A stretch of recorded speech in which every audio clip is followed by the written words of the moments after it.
Selamat pagi Bapak Ibu Saudara Jemaat yang dikasihi Tuhan Yesus Kristus, Shalom. Ibadah Minggu Pentakosta ke-10 pagi ini akan dilayani oleh Ibu Pendeta Irene Monalisa Tetelepta SSI Theo, Gembala Sidang GKO Jemaat Depok 1. Tema ibadah Minggu pagi ini adalah keluarga yang bermarturia, yang terambil dari Kisah Para Rasul 18 ayat 1 sampai 23.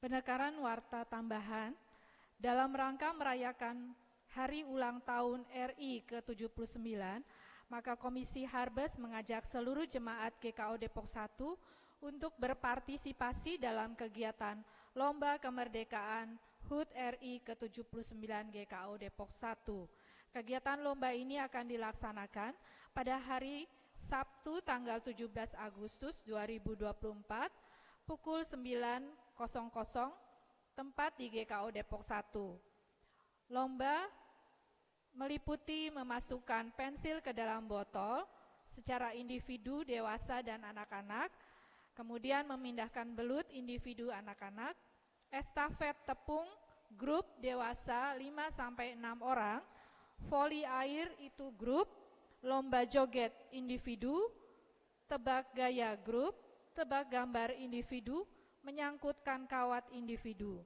Mari seluruh jemaat GKO Depok 1 untuk ambil bagian dalam kegiatan lomba merayakan kemerdekaan Indonesia ini. Jemaat dapat mendaftarkan keikutsertaan lomba pada hari Minggu tanggal 11 Agustus 2024 jam 10.30 setelah ibadah jam 9. Atau dapat menghubungi Saudari Vika di nomor 08953 2953 6523. Semoga seluruh jemaat dapat ikut berpartisipasi dalam acara ini. Terima kasih, Tuhan Yesus memberkati. Sebelum ibadah dimulai, mohon perhatian untuk beberapa himbauan. Untuk bisa menjaga ketertiban dan kenyamanan bersama dalam ibadah, dimohon untuk tidak mengaktifkan handphone selama ibadah berlangsung. Bagi Bapak Ibu yang memiliki anak kecil, dimohon juga untuk tetap membuat anak-anak duduk tertib selama ibadah berlangsung. Yang ketiga, dimohon untuk membuang sampah pada tempat yang sudah disediakan, sehingga ruang ibadah tetap bersih.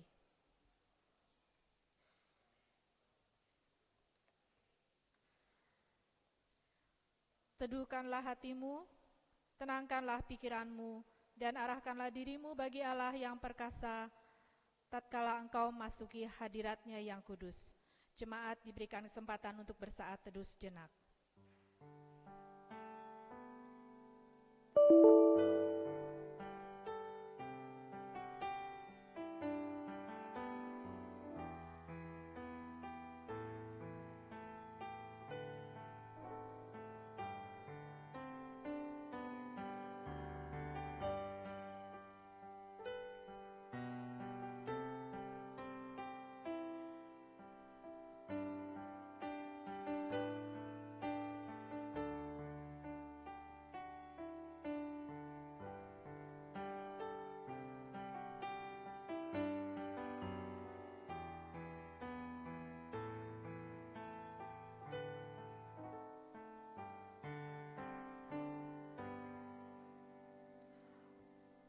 Saat teduh selesai, Bapak Ibu Jemaat diundang untuk bangkit berdiri. Dan marilah kita menyambut firman Tuhan dengan menyanyikan lagu Kidung Keesaan nomor 15 dengan gembira bait 1.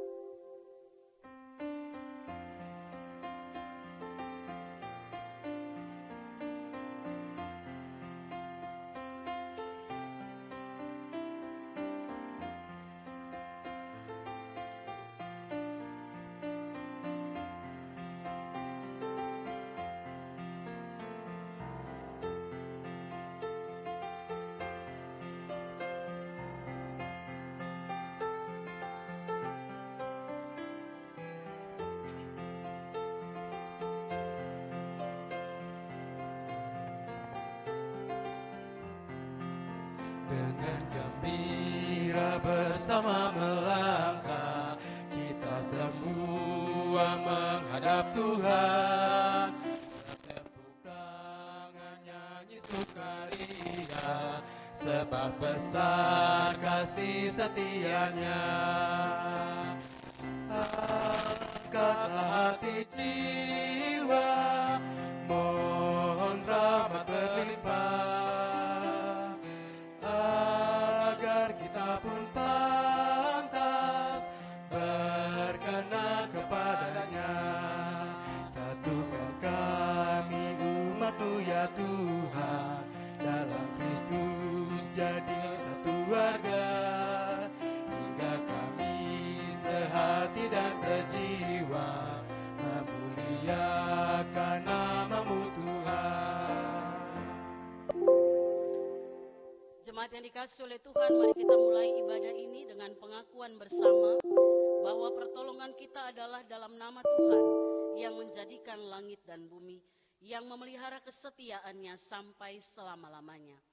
Turunlah atas saudara sekalian anugerah dan sejahtera dari Allah Bapa kita dan dari Tuhan kita Yesus Kristus. Amin.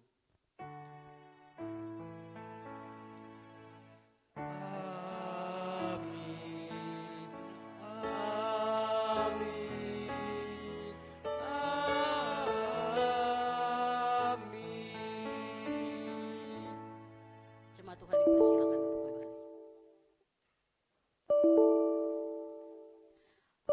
Saudara-saudara jemaat, mendasari kebaktian kita pada hari ini, firman Tuhan mengatakan seperti yang tertulis di dalam Kisah Para Rasul 18 ayat 9 yang bunyinya sebagai berikut.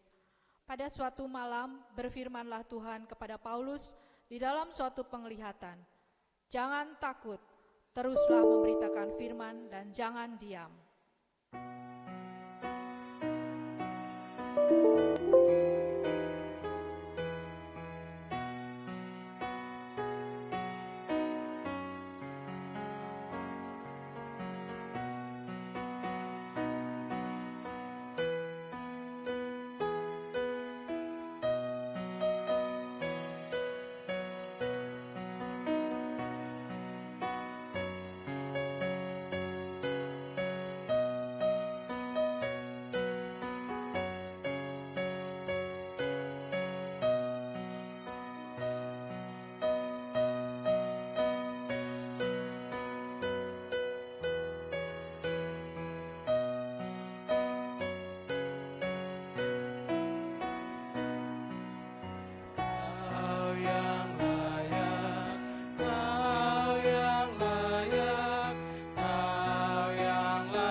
Merendahkan diri di bawah hukum Tuhan menurut Matius 22 ayat 37 sampai 40 sebagai berikut. Jawab Yesus kepadanya, "Kasihilah Tuhan Allahmu dengan segenap hatimu dan dengan segenap jiwamu dan dengan segenap akal budimu. Itulah hukum yang terutama dan yang pertama. Dan hukum yang kedua yang sama dengan itu ialah, Kasihilah sesamamu manusia seperti dirimu sendiri. Pada kedua hukum inilah tergantung seluruh hukum Taurat dan kitab para nabi. Saudara-saudara, menurut tabiat kita yang lama, kita tidak dapat melaksanakan perintah-perintah itu dengan sempurna. Bahkan dalam banyak perkara, kita tidak mampu mengucap syukur dengan benar kepada Allah yang hidup. Namun berdasarkan firman Tuhan di dalam 1 Yohanes 1 ayat 8-9, jika kita berkata bahwa kita tidak berdosa, maka kita menipu diri kita sendiri dan kebenaran tidak ada di dalam kita. Jika kita mengaku dosa kita, maka Ia adalah setia dan adil, sehingga Ia akan mengampuni segala dosa kita dan menyucikan kita dari segala kejahatan. Saudara-saudara, di atas janji Tuhan ini, marilah kita mengaku dosa-dosa kita dan mempersekutukan diri dalam kekudusan Tuhan. Mari kita mengaku secara pribadi.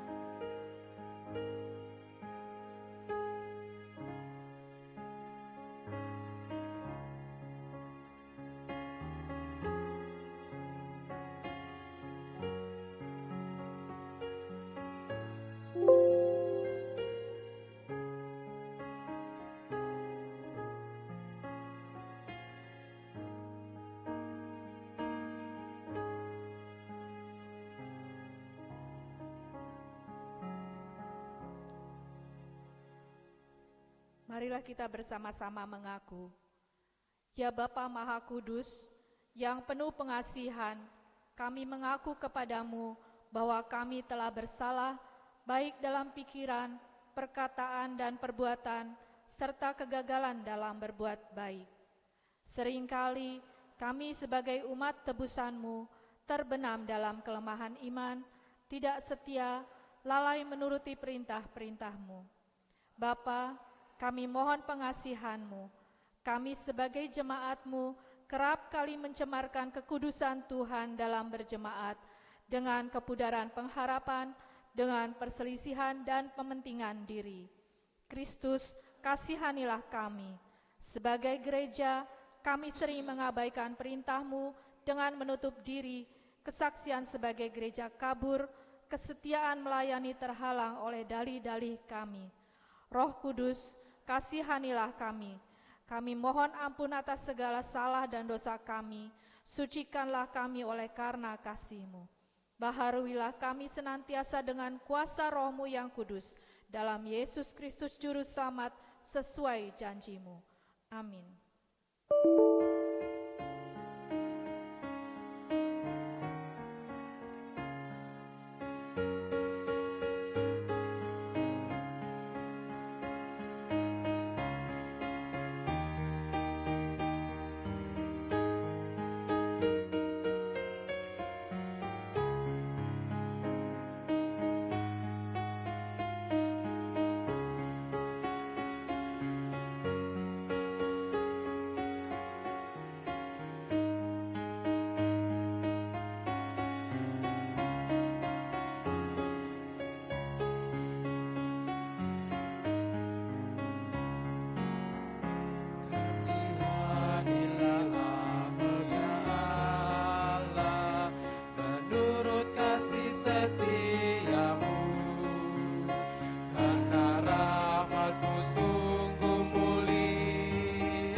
jemaat Tuhan yang bisa berdiri, mari berdiri untuk mendengarkan berita anugerah Tuhan.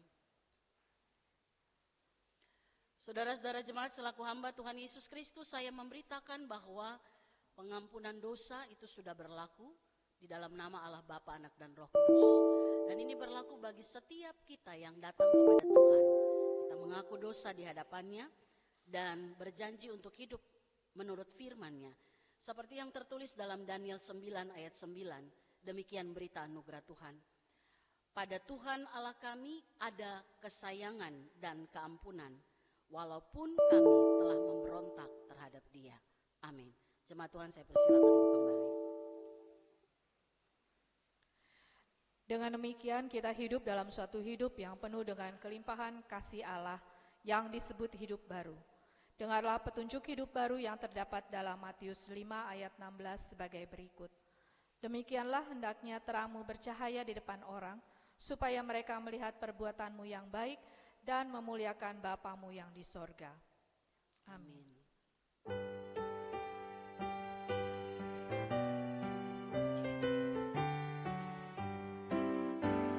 Selamat di tangan Yesus, aman pelukannya, dalam teduh kasih-Nya aku bahagia.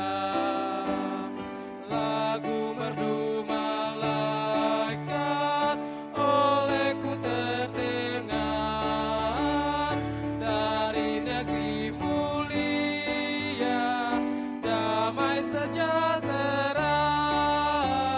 Selamat di tangan Yesus, aman pelukannya, dalam teduh kasih-Nya aku bahagia.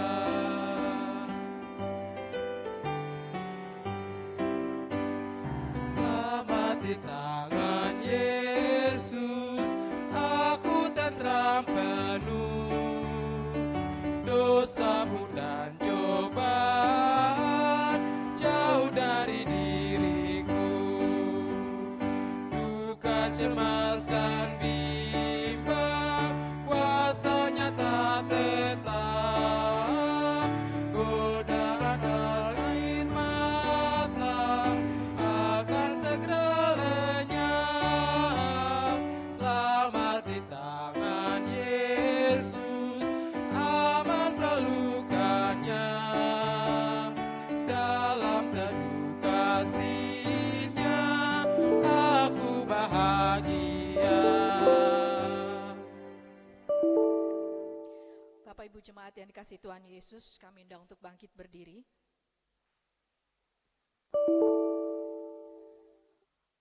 Sebagai jemaat Tuhan Yesus Kristus dalam suatu persekutuan dengan segala jemaat dari segala abad dan tempat, marilah kita mengucapkan bersama-sama pengakuan iman yang am dan rasuli dengan berkata, Aku percaya kepada Allah, Bapa yang Maha Kuasa, Halik langit dan bumi, dan kepada Yesus Kristus anak yang tunggal Tuhan kita, yang dikandung daripada Roh Kudus, lahir dari anak darah Maria, yang menderita di pemerintahan Pontius Pilatus, disalibkan, mati dan dikuburkan, turun ke dalam kerajaan maut, pada hari yang ketiga bangkit pula dari antara orang mati, naik ke sorga, duduk di sebelah kanan Allah, Bapa yang Maha Kuasa, dan akan datang dari sana untuk menghakimi orang yang hidup dan yang mati. Aku percaya kepada Roh Kudus, gereja yang kudus dan am, persekutuan orang kudus, pengampunan dosa, kebangkitan daging, dan hidup yang kekal. Amin. Bapak Ibu dipersilakan untuk duduk kembali. Kita akan berteduh sejenak dengan mendengarkan persembahan pujian yang akan disampaikan oleh Ibu-Ibu PW. Dipersilahkan untuk memberikan persembahan pujiannya.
Terima kasih untuk Ibu-ibu PW untuk pujian persembahan pujiannya. Tuhan Yesus memberkati.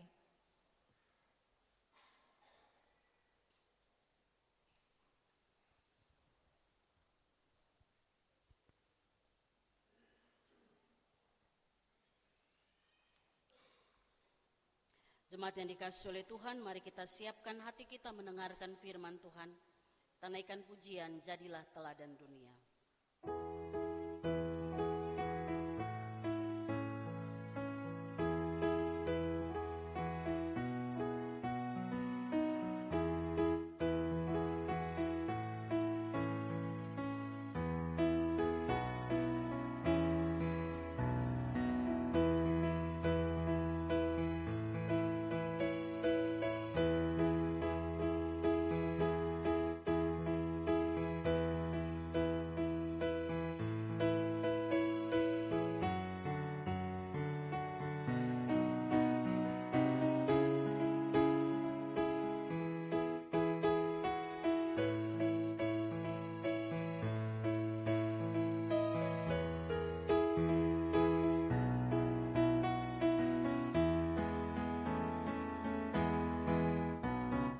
Jadilah teladan dunia, bawa damai di sekitarmu. Firman Tuhan jadi pandunya yang membentuk hidupmu. Puji namanya,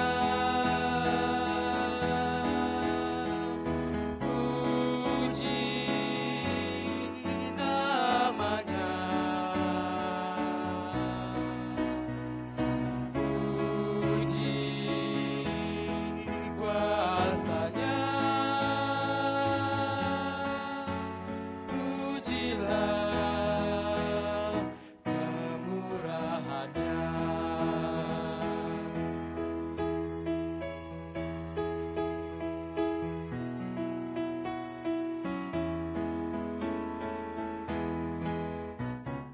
Lihat orang di sekitarmu, apa dibutuhkan mereka.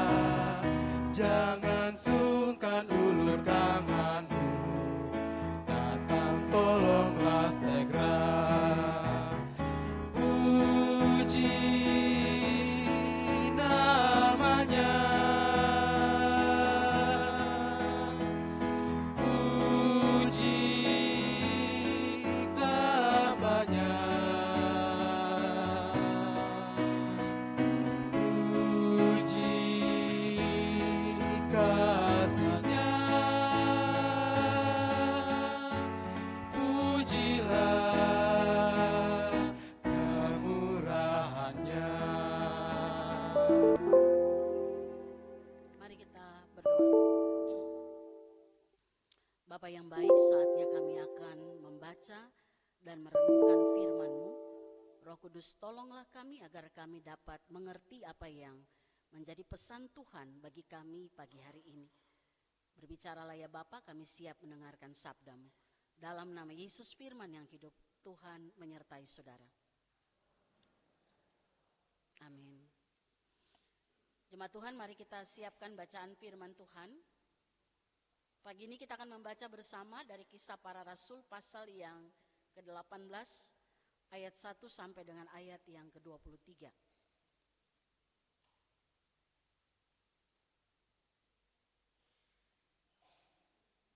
Mari yang bisa berdiri, kita berdiri. Saya akan bacakan untuk kita, ada 2 perikop. Yang pertama Paulus di Korintus dan yang kedua Paulus kembali ke Antioquia. Kisah Rasul 18 ayat 1 sampai 23. Demikian firman Tuhan. Kemudian Paulus meninggalkan Athena lalu pergi ke Korintus. Di Korintus ia berjumpa dengan seorang Yahudi bernama Aquila yang berasal dari Pontus. Ia baru datang dari Italia dengan Priscilla istrinya, karena Kaisar Claudius telah memerintahkan supaya semua orang Yahudi meninggalkan Roma.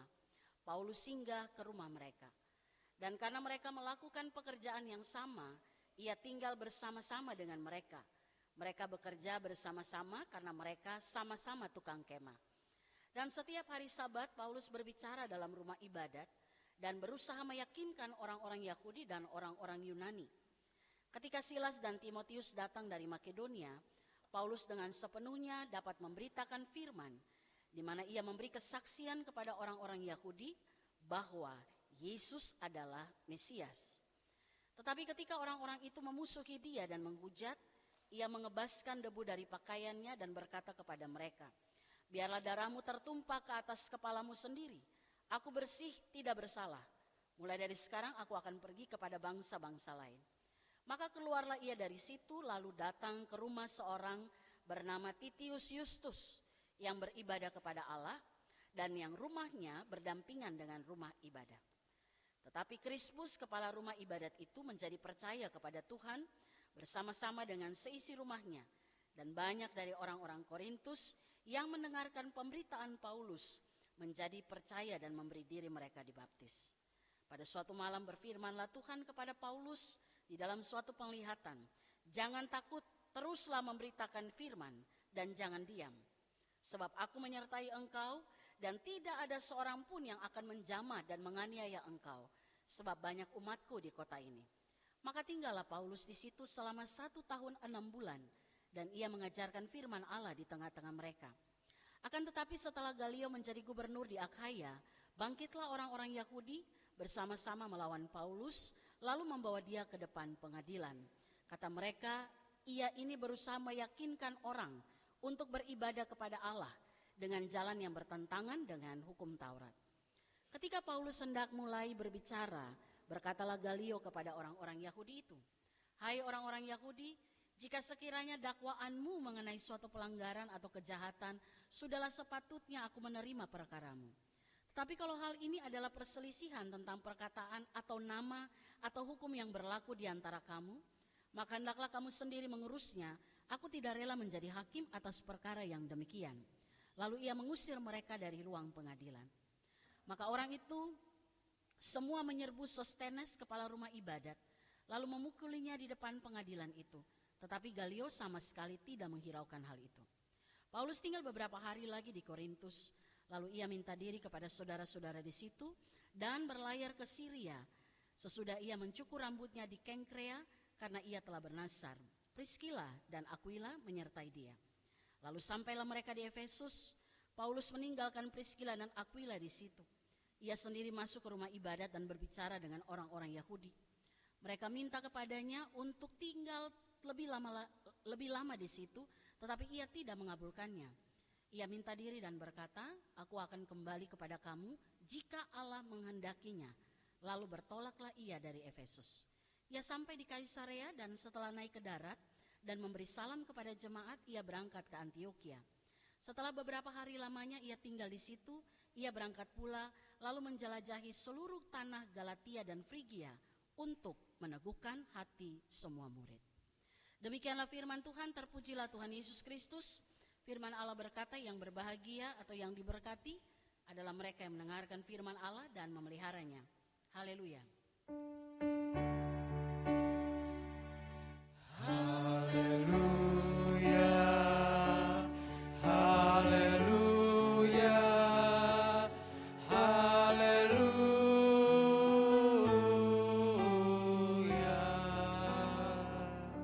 Silakan duduk Bapak Ibu Saudara. Bagaimana Bapak Ibu, sehat semua? Puji Tuhan. Kita boleh berjumpa lagi pagi ini. Tema firman Tuhan, keluarga yang bermarturia. Saudara, dalam hidup ini ada 3 jenis orang berdasarkan kemauan dan motivasi yang dia miliki. Ada 3 jenis. Yang pertama, ada orang yang dia belum berjuang udah nyerah.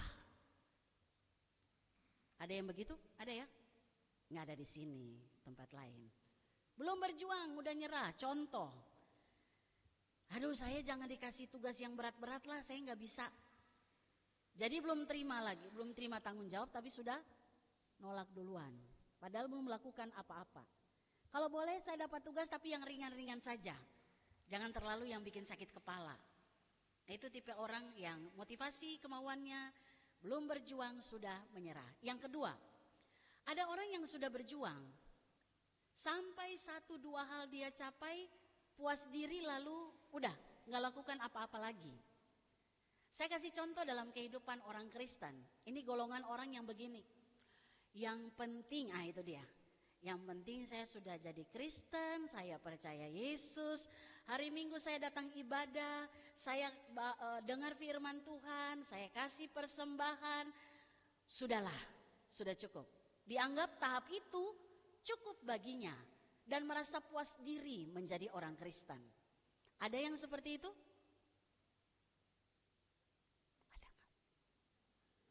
Ada nggak? Ada. Ada enggak? Ada nggak Bapak Ibu?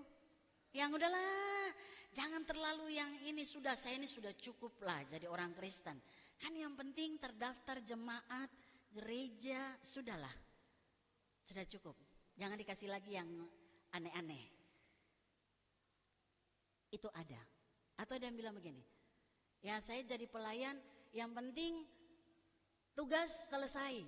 Iya sih, tapi diajak lebih lagi daripada itu, nanti dulu lah. Udah gini aja udah syukur. Yang ketiga, ada orang yang dia tidak gampang menyerah, tidak gampang puas diri. Dia selalu mau mengerjakan sesuatu, semakin berkembang, dan dia tidak akan berhenti sampai dia mencapai tujuannya. Ini saya kasih contoh kayak orang naik gunung. Pernah naik gunung Bapak Ibu? Pernah? Wih, pendaki semua ini. Ya. Saya punya teman, dia suka sekali naik gunung. Saya bilang sama dia begini, apa sih yang kau cari itu? Yang ada kan cuma capek ya. Ini saya, kalau yang suka pendaki mah enggak ya. Karena kalau saya diajak naik gunung baru berapa meter saya minta pulang. Gitu ya. Naik gunung itu kan dia harus siapin bahan makanannya, kalau bisa seirit mungkin, karena naik turun dia harus punya persediaan itu. Terus saya tanya sama teman saya, kebetulan dia perempuan waktu kami masih kuliah. Ngapain sih kamu dikit-dikit naik gunung, dikit-dikit naik gunung, cari apa di gunung?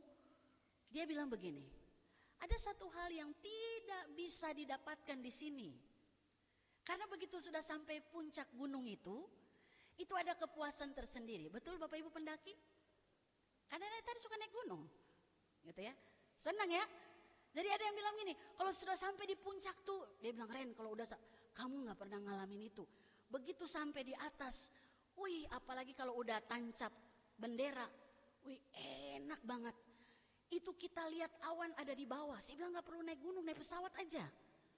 Lihat ke bawah tuh ada awan itu, capek-capek kok naik gunung gitu ya. Dia bilang ada sesuatu yang tidak bisa dijelaskan. Itu perasaan kepuasan tersendiri. Saya pikir cuma satu gunung aja yang dia naik. Waktu di Jawa itu kan banyak ya. Jadi tiba-tiba aku mau pergi naik gunung. Naik gunung lagi. Ngapain? Nggak puas tuh yang satu. Enggak, ini lebih tinggi lagi. Wih, ngapain gitu ya. Tapi itulah manusia, itulah orang dengan kemauan dan motivasinya. Dia nggak mudah menyerah, dia akan lakukan segala sesuatu. Dia terus mengembangkan diri sampai dia capai tujuannya. Itu dia, karena ada kepuasan sendiri yang dia alami. Nah, kalau kita coba bawa 3 jenis orang berdasarkan kemauan dan motivasinya, lalu kita coba bawa dalam refleksi kita tentang perjalanan iman kita sebagai orang Kristen. Kira-kira jadi orang Kristen sampai hari ini, Bapak Ibu ada di tahap yang mana? Belum berjuang sudah menyerah? Atau berjuang sampai 1-2 titik terus sudahlah? Atau sampai hari ini masih mendaki? Sampai kita mencapai, kalau belum sampai tujuan itu, saya harus terus berusaha. 1, 2, atau 3? Wis, mantap. Saya tanya ulang, 1, 2, atau 3? Oh, macam-macam ya. Memang satu ini, ya. Nggak ada yang bilang 1 tadi, nggak ada kayaknya. Aduh, sudahlah, mau jadi orang Kristen, capek. Kita mau bikin apa-apa terbatas. Belum berjuang sudah menyerah. Atau begini, ya sudahlah yang penting tiap minggu store muka. Store muka katanya. Store muka sama Tuhan. Enggak, saya lagi bilang orang di luar, di sini nggak ada yang store muka. Di sini semua pendaki. Amin. Jadi kalau sudah satu tahap dapat, saya pengen lebih lagi. Saya pengen belajar lagi. Ya, contoh, begitu saya datang ibadah, 2 minggu lagi ada PA. Saya datang belajar lagi. Amin. Oh enggak amin. Soalnya PA itu paling sedikit. Mau PA Pelprika, PA PWK. Ada yang bilang gini, janganlah dulu takut ditanya-tanya. Baguslah kalau ditanya. Supaya tahu sudah sampai tahap mana kita belajar mendaki. Ya ibu-ibu ya. Amin. Nanti ada PA nanti akhir bulan. Saya lihat yang bilang amin-amin ini hadir. Ya. Kalau kita coba evaluasi perjalanan hidup kita orang Kristen, kita sampai tahap mana sih Bapak Ibu Saudara? Maka pertanyaan kedua, apa sih yang kita perjuangkan dalam dunia ini? Segi iman kita, kita perjuangkan sampai mana nih? Cukup jadi orang Kristen terdaftar jemaat, amanlah hidupku? Atau saya terus bertumbuh sampai saya mencapai satu hal yang ditaruh dalam hidup saya. Saya letakkan itu di dalam kuasa Tuhan. Apa itu? Banyak ayat Alkitab sudah sampaikan. Salah satunya 1 Yohanes 2 ayat 6. Bilang begini, barang siapa mengatakan ia hidup di dalam dia, maka ia wajib hidup, lanjut, sama seperti Kristus hidup.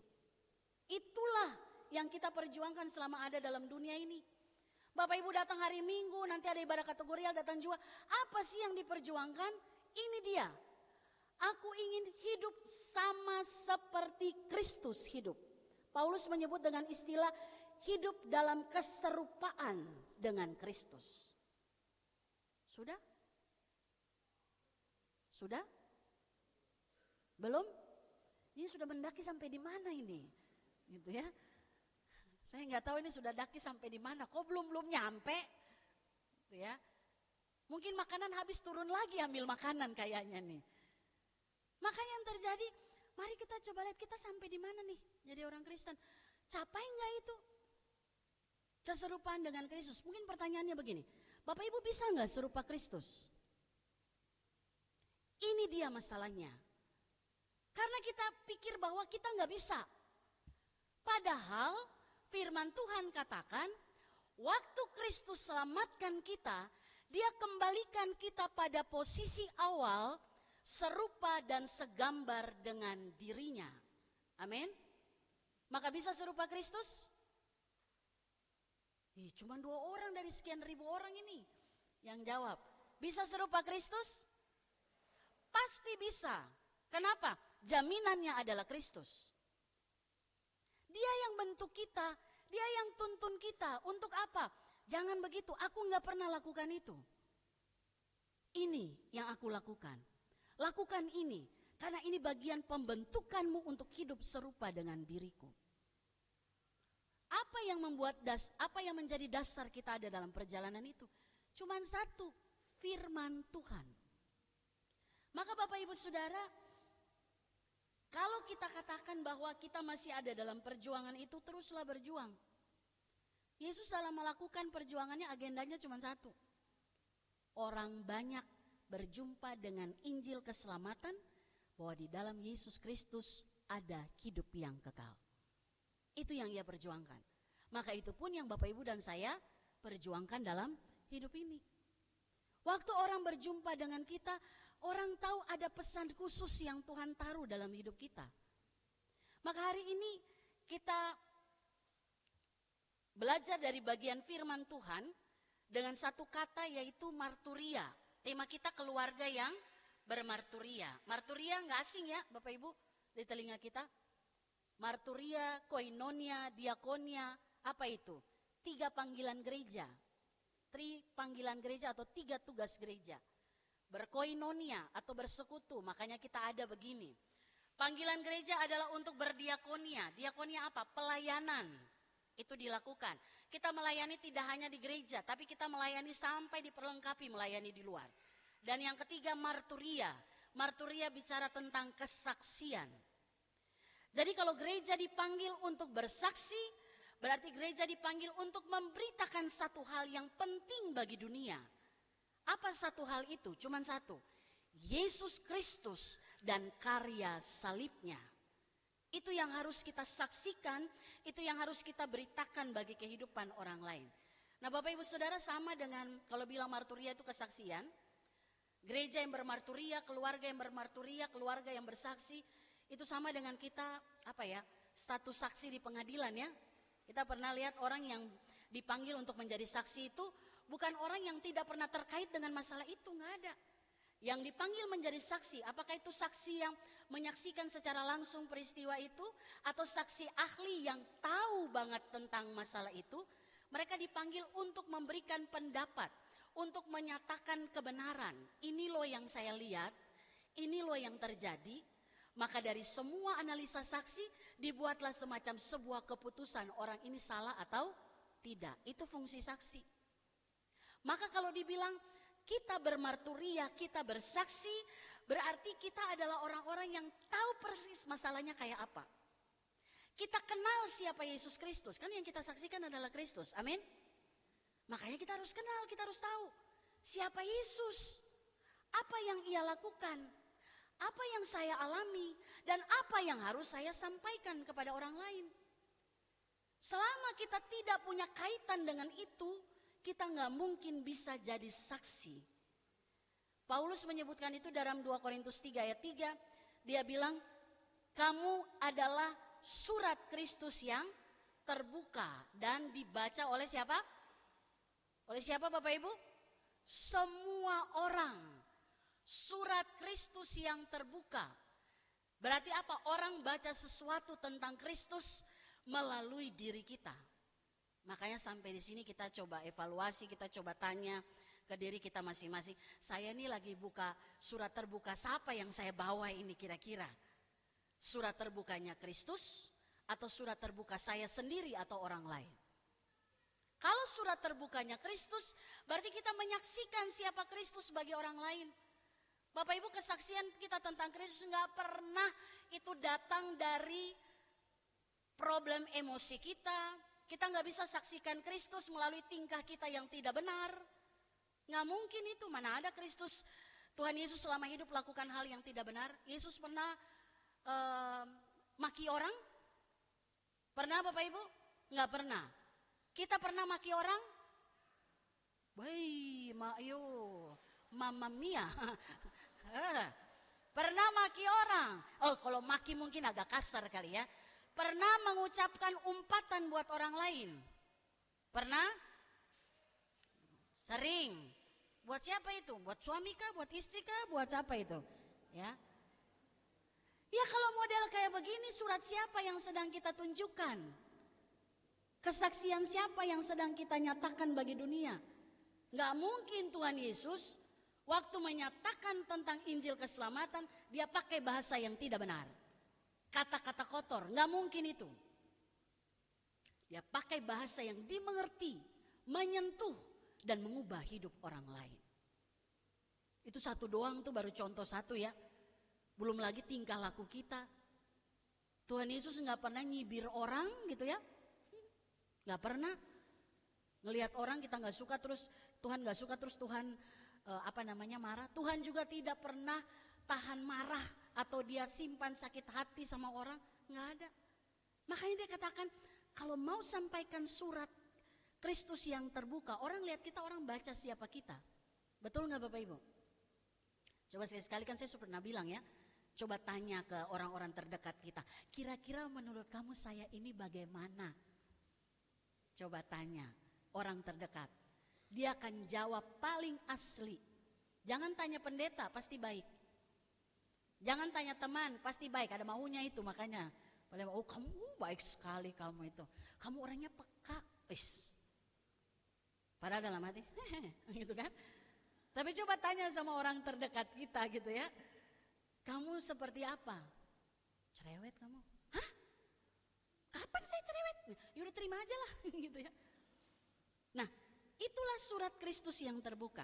Hari ini Bapak Ibu Saudara, kita belajar dari beberapa pribadi. Ada dua sisi yang kita lihat. Kalau bicara keluarga yang bermarturia, keluarga yang bersaksi. Nggak mungkin tiba-tiba keluarga itu bermarturia kalau bukan dari pribadi-pribadi dalam keluarga itu terlebih dahulu bersaksi. Amin. Jadi lihat dulu pribadi kita. Dan itu berdampak dalam komunitas keluarga di mana kita punya. Sehingga ketika keluarga itu keluar dalam kehidupan dunia, orang berjumpa dengan Kristus melalui komunitas keluarga itu. Itulah keluarga yang bermarturia atau keluarga yang bersaksi. Nah, pertama kita lihat dari segi pribadi. Pribadi yang kita lihat di sini adalah Rasul Paulus. Dan secara keluarga yang bersaksi di sini ada 3 keluarga, saya catat. Aquila dan Priscilla. Kemudian keluarga susah nih, Titius Justus, ada nama Titius Justus di sini tidak ada kan? Ya, Titius Justus dan keluarga Crispus. Ya, kalau punya anak lagi bagus lah nama ini ya, Crispus Tetelepta misalnya. Ya. Aquila, Priscilla, Titius Justus dan keluarga Crispus. Ini 3 keluarga yang punya pengaruh yang luar biasa di abad pertama. Bapak Ibu Saudara, kita lihat yang pertama, pribadi yang bermarturia, Paulus. Bacaan kita tadi bilang begini, kasih gambaran ya. Paulus itu ternyata dia berjalan dari satu kota ke kota lain. Ini dia lagi di kota Korintus. Nanti kemudian dia ke Efesus, dari Efesus dia pergi lagi dalam perjalanan PI-nya. Dia jalan dari satu kota ke kota yang lain untuk memberitakan satu hal, satu pesan dari Tuhan. Yesus Kristus adalah Mesias. Dia sampaikan itu kepada orang Yahudi, dia sampaikan itu juga kepada orang non-Yahudi yang tidak hidup dalam Taurat. Pesannya cuma satu, Yesus itu Mesias. Bapak Ibu, bukankah ini pesan yang sama berlaku sampai hari ini? Amin. Ya kan? Kita dengar firman Tuhan, mau dari perjanjian lama sampai perjanjian baru, intinya cuma satu, Yesus adalah Tuhan. Kalau sampai perjanjian lama sampai perjanjian baru ulang-ulang dibilang ini, kita masih ragu, itu kebangetan orang bilang gitu ya. Harusnya kita yakin Yesus adalah Tuhan, dia adalah Kristus atau Mesias yang menyelamatkan hidup saya. Itu pesan utama dalam firman Tuhan. Nah, Paulus dari satu kota ke kota lain membicarakan tentang siapa Kristus, bahkan dalam ayat 4. Kita baca sama-sama Bapak Ibu Saudara ayat 4. Demikian firman Tuhan. Dan setiap hari Sabat, Paulus berbicara dalam rumah ibadat dan berusaha meyakinkan orang-orang Yahudi dan orang-orang Yunani. Kapan dia sampaikan itu? Setiap hari Sabat, waktu di mana mereka berkumpul untuk mendapatkan pengajaran-pengajaran. Jadi Paulus begitu dia berkumpul bersama orang lain, dia nggak bahas bola, dia nggak bahas tentang arisan, enggak. Dia bahas tentang firman Allah. Amin. Ini bukan saya bilang terus ya, kita nggak boleh arisan kata Bu Pendeta, jangan salah tangkap ya. Bukan itu, maksudnya nggak bahas apapun selain hal-hal yang menjadi misinya. Dia tidak berhenti untuk berjuang untuk hal itu. Beritakan tentang siapa Kristus.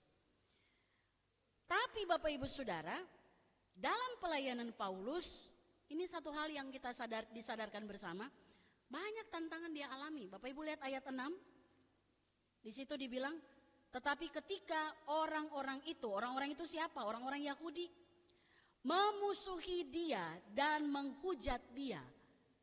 Dia mengebaskan debu dari pakaiannya dan berkata kepada mereka, biarlah darahmu tertumpah ke atas kepalamu sendiri. Aku bersih, tidak bersalah. Mulai dari sekarang aku akan pergi kepada bangsa-bangsa lain. Artinya Bapak Ibu Saudara, dalam pelayanan seorang Rasul Paulus gak enak-enak saja gitu ya. Waktu dia sampaikan orang terima, lalu dia senang, tidak. Setiap pelayanan kesaksian selalu akan ada tantangan. Pertanyaan saya, Bapak Ibu siap bersaksi tentang Kristus? Amin. Ingat satu catatan, pasti akan ada tantangan. Paulus hadapi tantangan, dia tadi dikatakan dimusuhi, dia dihujat, itu paling gak enak. Beritakan tentang kebenaran, tapi dibalas dengan sesuatu yang bertentangan dengan apa yang ia beritakan. Tapi catatan yang penting adalah Paulus tidak gampang menyerah, ini dia. Dia berjuang untuk satu agenda utama dari Tuhan. Orang berjumpa dengan Kristus, pesan Tuhan yang diberikan melalui hidupnya.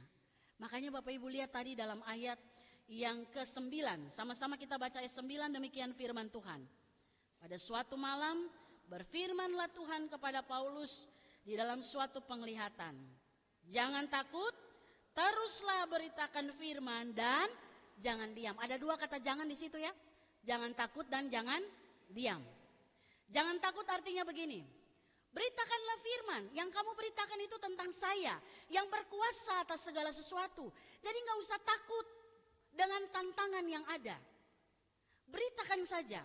Tidak disukai, beritakan saja. Gak usah takut. Itu resiko dari sebuah kesaksian. Yang namanya juga bersaksi, pasti ada yang bantah. Betul ya? Namanya juga kita bersaksi, pasti ada yang protes.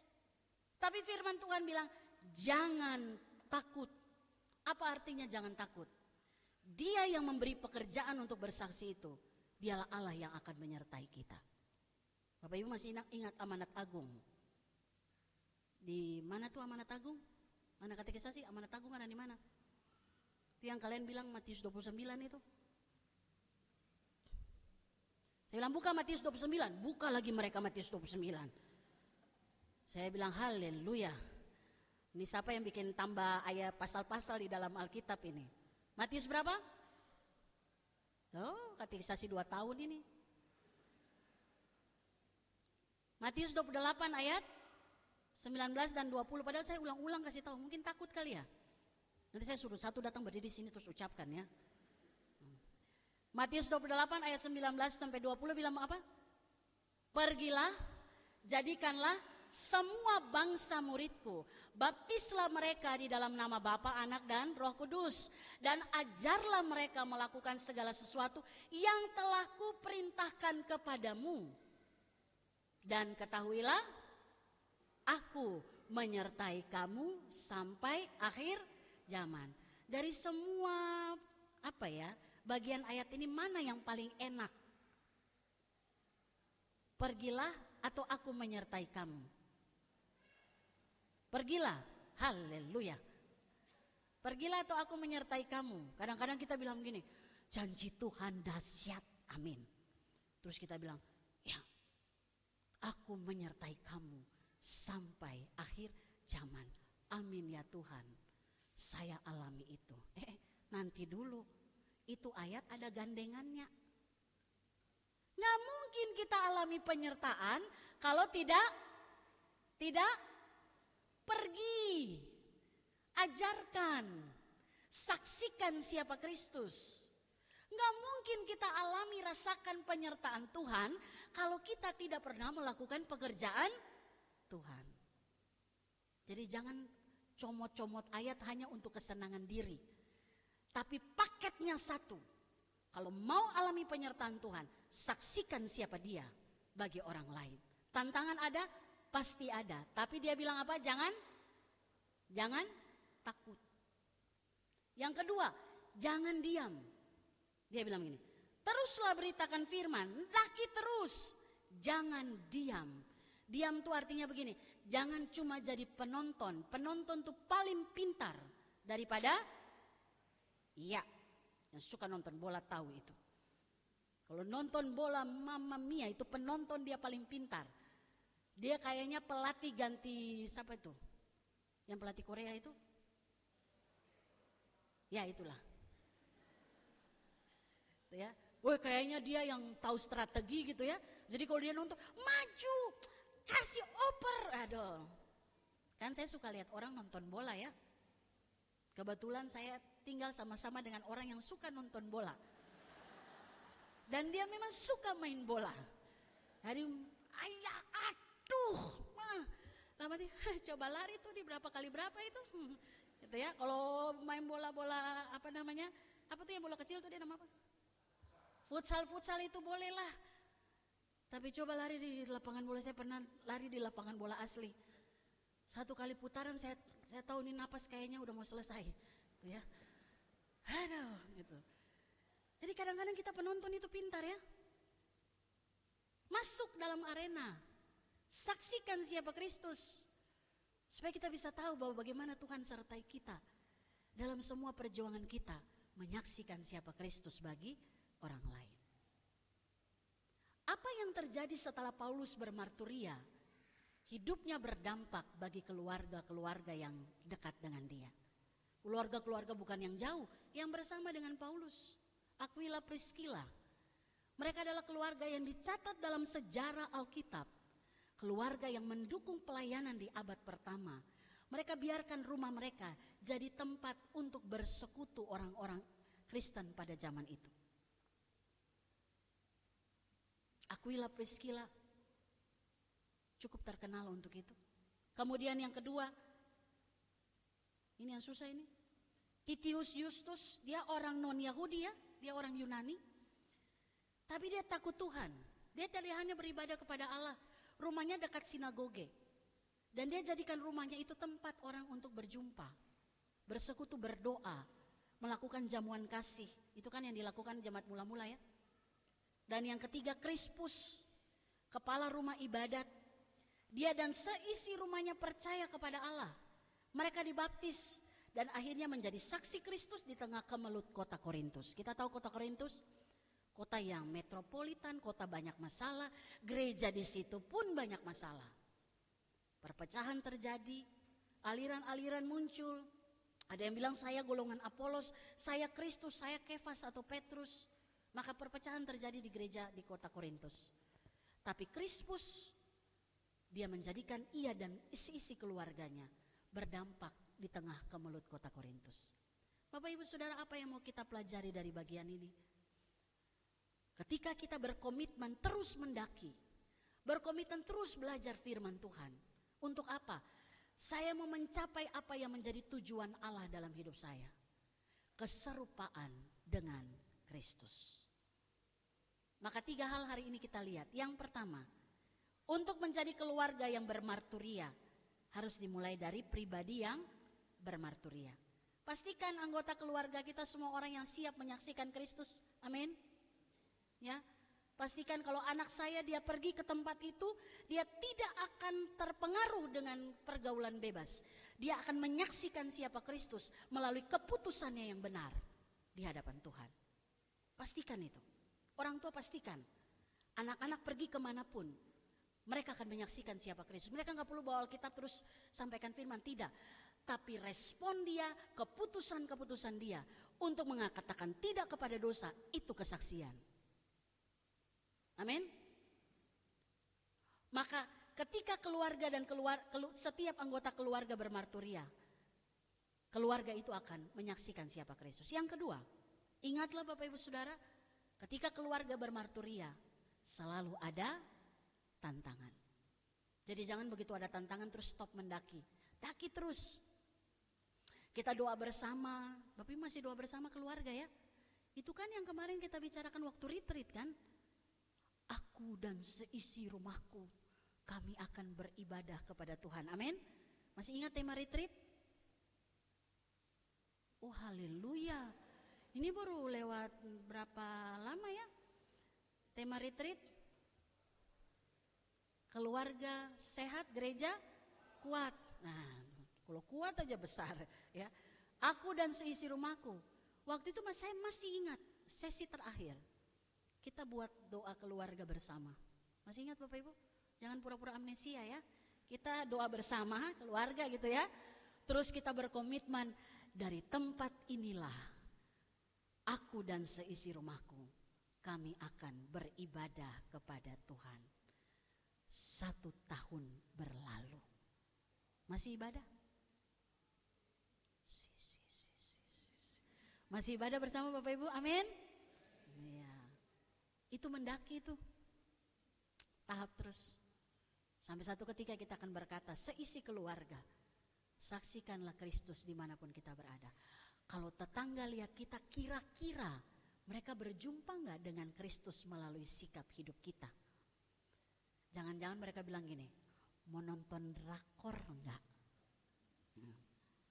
Drakor asli, langsung tatapan mata. Tuh lihat tuh, lagi berantem suami istri dalam keluarga itu. Orang Kristen Kristen loh. Nah, kalau yang seperti itu, siapa yang kita saksikan? Kristus? Mana ada Kristus kita saksikan dalam segala berantem kita dengan hal-hal yang kita lakukan tidak berkenan. Tapi kalau orang lihat begini, wih, kok tiap hari ada mereka nyanyi bersama ya, asik. Kok mereka nyanyi bersama, enak banget ya. Kayaknya keluarga itu harmonis banget, mereka lagi menyembah Tuhan. Dan orang akan melihat, oh iyalah, mereka orang Kristen. Amin ya Bapak Ibu ya. Jangan orang lihat kita karena mau nonton film langsung tatapan mata, lihat itu. Asal jangan piring terbang dan lain-lain, nggak ada. Di sini mah nggak ada. Ini baik-baik semua. Kok nggak diaminkan ya? Ya, Tuhan berkati kita. Oh, yang ketiga, untuk menjadi keluarga yang belum bosan kan? Untuk menjadi keluarga yang bermarturia, nggak harus ganti profesi. Tiba-tiba pulang dan mari, papa, mama, kita semua masuk sekolah teologi. Kita jadi pendeta semua satu keluarga ini, kira-kira gitu. Nggak harus ganti profesi, tidak harus.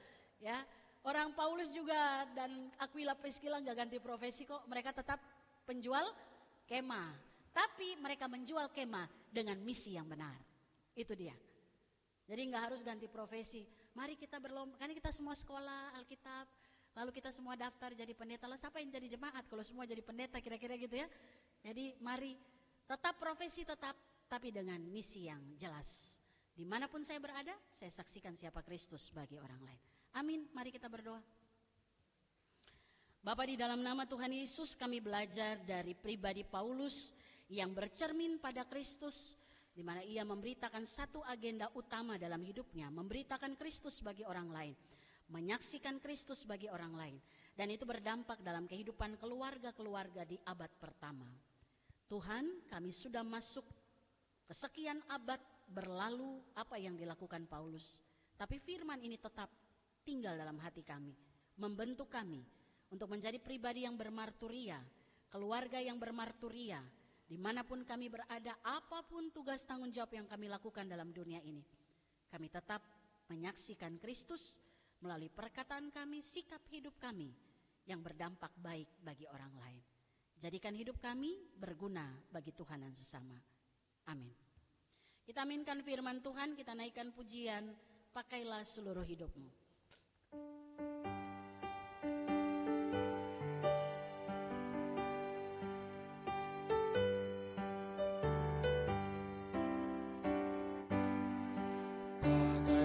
Seluruh hidupmu dalam ladang dunia, tiap harta dan talentamu pergunakan baginya. Berkat Tuhan tersedia bagi orang yang meminta. Dia tahu yang kau butuhkan kini dan selamanya.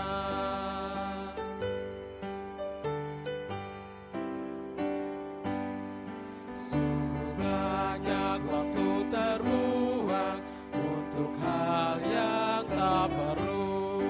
Tuhan banyak beri peluang menyalurkan karsa-Mu. Berkat Tuhan tersedia bagi orang yang meminta. Dia tahu yang kau butuhkan kini dan selamanya. Mari jemaat Tuhan kita satukan hati menaikkan beberapa pokok doa kita dalam doa syafaat. Mari kita berdoa. Terpujilah Allah Tritunggal, Bapa, Anak, dan Roh Kudus, yang mengasihi kami, menyertai hidup kami, dan tidak pernah lelah untuk mendidik kami hidup benar, baik di hadapan Tuhan maupun sesama, melalui setiap kebenaran firman Tuhan yang mengingatkan kami.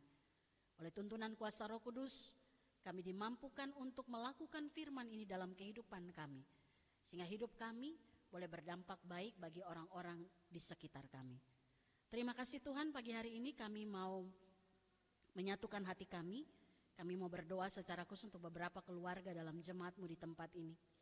Kami doakan keluarga Ibu Dece Erna Mantiri Sudarno, keluarga Ibu Loisda Boruhombing, keluarga Ibu Karsini Surojo, keluarga Saudari Nur Hayati Sega, keluarga Bapak Tukiar Pranoto Saputro, keluarga Saudari Penatua Adianingsih, keluarga Ibu Tugilah Umaryanto, keluarga Ibu Ning Suprapti Sukadi, keluarga Ibu Elizabeth Mulyadi Krama Sunario, dan keluarga Saudari Penatua Mesati Magdalena Gula. Ya Tuhan, berkatilah 10 keluarga yang kami bawa dalam syafaat pagi hari ini. Tuhan mengenal mereka satu persatu, Tuhan tahu apa yang digumuli, Tuhan mendengar setiap doa yang dinaikkan. Kami mendukung setiap doa dari keluarga-keluarga yang kami bawakan dalam doa pagi ini. Dengarkanlah ya Tuhan setiap seru doa mereka dan jawablah itu seturut dengan apa yang menjadi kehendak Tuhan. Masa depan anak-anak dalam keluarga ini kami serahkan sepenuhnya ke dalam tangan Tuhan. Kami juga berdoa bagi jemaat yang saat ini sedang lemah tubuh, sedang sakit, sedang menjalani pengobatan rutin, proses pemulihan, bahkan yang sedang dirawat di rumah sakit.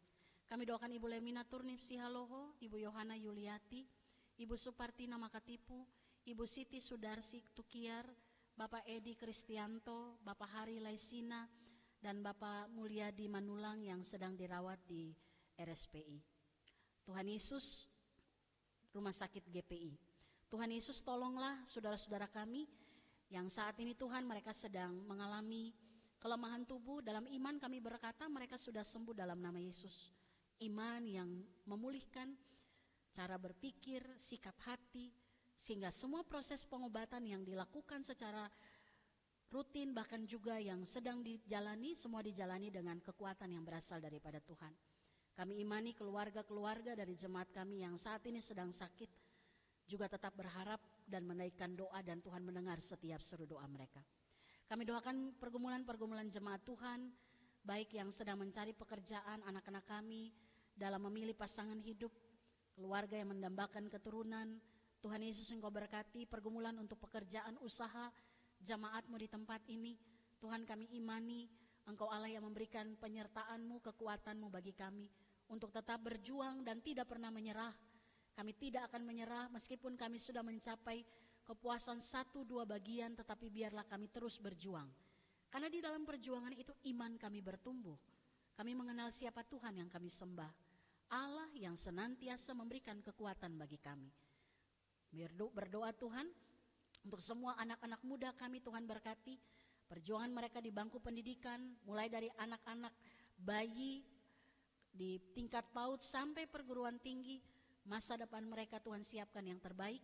Mereka menyelesaikan studi mereka tepat pada waktunya dan boleh meraih masa depan yang Tuhan sudah siapkan bagi mereka. Berdoa juga ya Tuhan untuk pos pelayanan kami yang ada di Dalung Bali. Tuhan berkati Bapak Pendeta Suhito bersama dengan seluruh majelis. Biarlah Tuhan kesehatian, kerukunan, bahkan juga semangat untuk boleh menjaring pribadi-pribadi, jiwa orang-orang yang masih jauh Tuhan dari uluran tangan kasih-Mu. Mereka boleh disentuh, berjumpa dengan kasih Tuhan dan ada dalam komunitas yang benar, dibangun di dalam pengenalan yang benar akan Tuhan. Bahkan kami juga berdoa ya Bapa untuk seluruh pelayan Tuhan. Tuhan berkati baik yang ada di jemaat-jemaat lokal, secara khusus yang ada di GKO Jemaat Depok 1, baik juga sesinode GKO. Bersyukur untuk 45 tahun ulang tahun sinode. Terima kasih. Tuhan berkati semua pelayan Tuhan, para pendeta, para penatua, para diaken, pengurus komisi, guru-guru sekolah minggu, guru-guru remtar, semua mereka yang ambil bagian di dalam pelayanan. Biarlah kami semua menjadi pelaksana pertama firman Tuhan, sehingga kasih Allah mengalir dalam setiap pelayanan yang dilakukan oleh hamba-hamba-Mu. Terima kasih ya Tuhan. Kami bersyukur ya Bapak untuk jemaat yang berulang tahun di minggu ini. Kami doakan Ibu Minauli Situmorang Borosi Marmata, Saudara Gamaliel Azer Teurupun, Andres Mateo Misa, Ibu Adris Nae, Saudara Agus Effendi, Ibu Kesumo Wardani, Saudara Gogona Yonatan Indra Teguh Surya Pardede, Sila Nadine Putri Hardianto, Fatan Al-Fajri, Ibu Iren Agustina, Bapak Yodri Regi Adrians, Bapak Helfri Hemsi Payer, Bapak Christopher Tampani, Bapak Sugito, Bapak Wilfred Jos Lumenta, dan anak Patricia Guinevere Saulina Dasalak. Tuhan berkati 16 saudara kami yang berulang tahun di minggu ini. Biarlah dengan bertambah setahun usia, sukacita Allah melingkupi mereka. Setiap doa yang dibawa Tuhan dengar, Tuhan jawab seturut kehendak Tuhan, dan menjadikan keluarga mereka keluarga yang bermarturia. Kami juga berdoa ya Tuhan, bagi bangsa dan negara kami, kota Depok di mana kami ada. Berkati ya Tuhan, kehadiran kami tidak menjadi batu sandungan tetapi menjadi saluran berkat bagi lingkungan di mana kami ada. Pemerintah kami berkati dalam semua keputusan yang dibuat, biarlah semuanya hanya untuk pemulihan bangsa dan negara ini. Kami doakan di pagi hari ini Tuhan, salah satu suku yang terabaikan di Indonesia. Kami doakan suku atau orang Bentong yang tinggal di Kota Pangkep di Provinsi Sulawesi Selatan. Tuhan, kami doakan biarlah para pekerja yang ada di ladang Tuhan, yang ada di sekitar orang-orang Bentong boleh dengan berani memberitakan tentang siapa Kristus, menjadi saksi yang hidup dan berjumpa dengan kasih Tuhan melalui pemberitaan firman yang dilakukan kepada orang-orang Bentong atau suku Bentong. Kami doakan Tuhan, setiap kuasa-kuasa kegelapan yang mengikat orang-orang Bentong, kami percaya dihancurkan oleh kuasa darah Kristus. Roh Kudus menguasai mereka sehingga mereka boleh dibebaskan dan ada di dalam sebuah ikatan kasih keluarga Allah yang siap untuk menerima berkat Tuhan, kehidupan yang kekal di dalam iman kepada Kristus. Kami juga berdoa bagi tersedianya Alkitab dalam bahasa Bentong. Tuhan berkati artikel Kristen media online, semua usaha yang dilakukan. Biarlah sampai ke telinga, bahkan juga ke hati orang-orang Bentong untuk berjumpa dengan Tuhan. Terima kasih Bapak, ini menjadi doa kami. Ampuni kami Tuhan kalau kami banyak melakukan hal yang tidak berkenan. Tuhan ampuni kami. Kami serahkan doa ini hanya di dalam satu nama, Tuhan kami Yesus Kristus, Allah kami yang hidup, yang sudah mengajarkan kami berdoa bersama demikian. Bapa kami yang di sorga, dikuduskanlah namamu, datanglah kerajaanmu, jadilah kehendak-Mu di bumi seperti di sorga. Berikanlah kami pada hari ini makanan kami yang secukupnya, dan ampunilah kami akan kesalahan kami, kami juga mengampuni orang yang bersalah kepada kami. Dan janganlah membawa kami ke dalam pencobaan, tapi lepaskanlah kami daripada yang jahat. Karena Engkau yang punya kerajaan dan kuasa dan kemuliaan sampai selama-lamanya. Amin.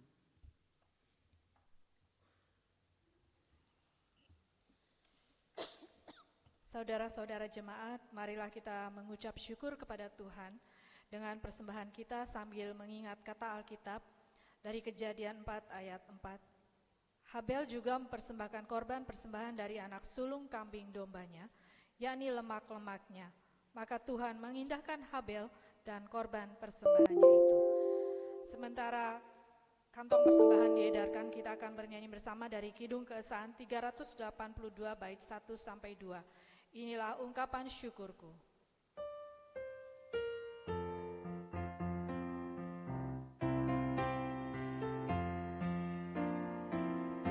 Inilah ungkapan syukurku yang ku berikan kepadamu, ku berikan dari hatiku, terimalah.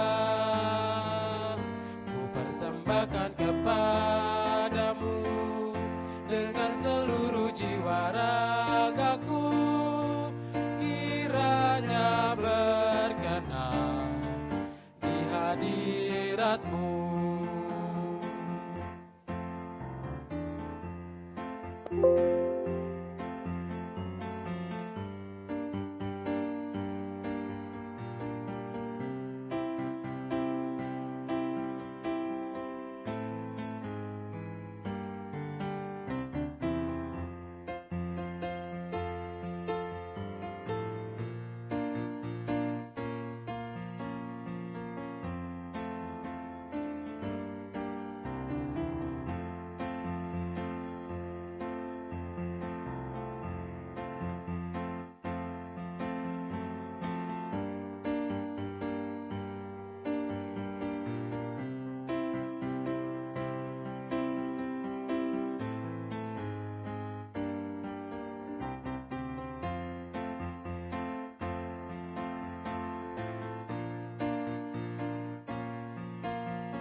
Tuhanku, menjadi alat di tangan-Mu untuk menyalurkan kasih-Mu di dunia. Utuslah aku ya Tuhanku, menolong orang miskin dan lemah. Pakailah diriku turut maksud-Mu. Bapak Ibu Jemaat, kami undang untuk bangkit berdiri. Mari Bapak Ibu Jemaat, kita mengucapkan syukur dalam doa yang kita ucapkan bersama-sama. Sekarang ya Allah kami bersyukur kepadamu dan memuji namamu yang agung itu. Sebab siapakah kami ini sehingga kami mampu memberikan persembahan sukarela seperti ini? Sebab daripadamulah segala-galanya, dan dari tanganmu sendirilah persembahan yang kami berikan kepadamu. Amin.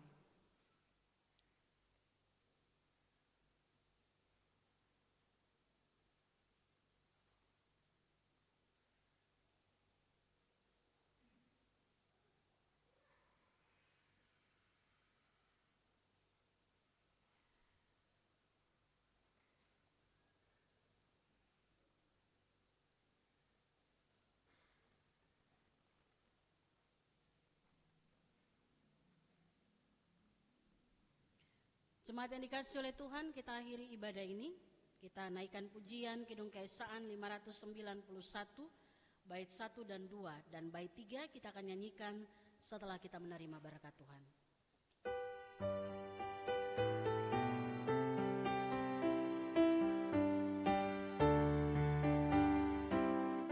Ku suka menuturkan cerita mulia, cerita Tuhan Yesus dan cinta kasih-Nya. Ku suka menuturkan cerita yang benar, penawar hati rindu, pelipur terbesar. Ku suka menuturkan, ku suka memasyurkan cerita Tuhan Yesus dan cinta kasih-Nya.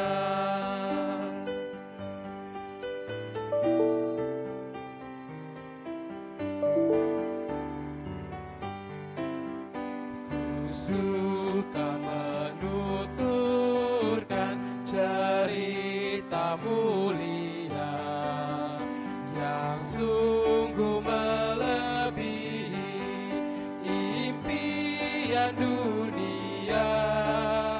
Ku suka menuturkan semua padamu, sebab cerita itu membawa selamatku. Ku suka menuturkan, ku suka memasyurkan cerita Tuhan Yesus dan cinta kasih-Nya. Jemaat yang dikasihi oleh Tuhan, arahkanlah hatimu kepada Tuhan dan terimalah berkat-Nya. Tuhan memberkati saudara dan melindungi saudara. Tuhan menyinari saudara dengan wajah-Nya dan memberi saudara kasih karunia. Tuhan menghadapkan wajah-Nya kepada saudara dan memberi saudara damai sejahtera.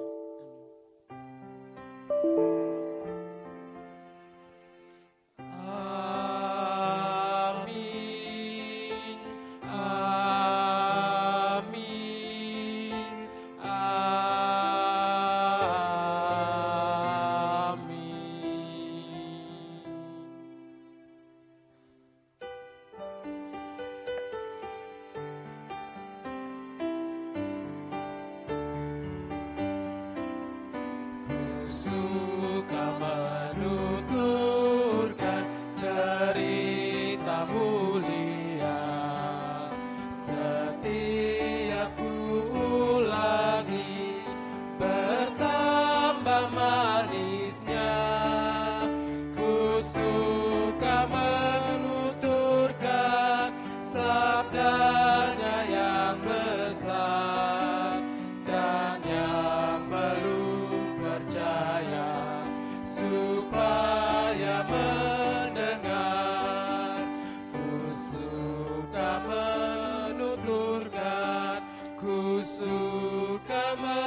Tuhan Yesus dan cinta kasih-Nya.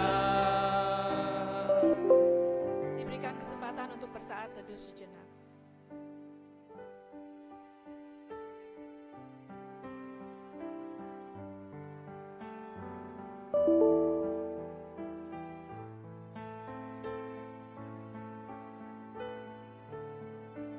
Saat teduh selesai, selamat menikmati berkat Tuhan selama 1 minggu ke depan dan Tuhan Yesus memberkati.